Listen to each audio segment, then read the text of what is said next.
My name is Ijeoma Loren Uche-Okeke, and I work in the arts and culture sector. I've been working in the arts and culture sector for, I think, over 15 to 20 years now, and I'm an art administrator and manager, and I've worked mainly as a project manager in the arts sector, in the visual arts sector, more or less.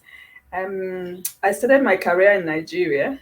I worked with the African Foundation for the Arts, and then I worked with the Muson Center for about 2 years, and then I moved to South Africa, where I've worked in the sector now for over 10 years. I worked with the Visual Art Network of South Africa for about 2 years, with Gallery Momo for about 3 years. And then I partnered on a platform with two South African ladies, Tepiso Motlala and Refiwe Nkomo.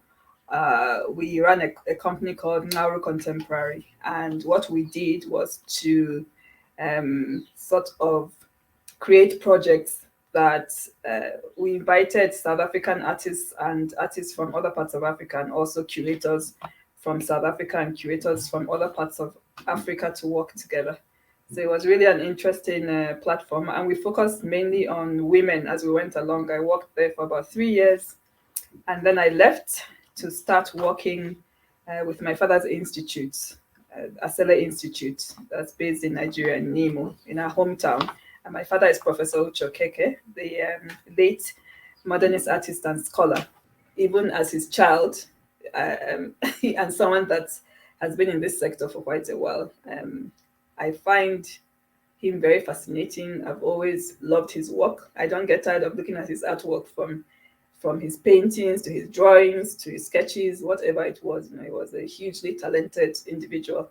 And what I would like to see is, for people to really appreciate more the legacy of Uche-Okeke, the contribution that he made in terms of building the creative sector, and not just in Nigeria, I think in Africa as well, and globally as an African artist, the way that he put African art out there. For him, the creative sectors was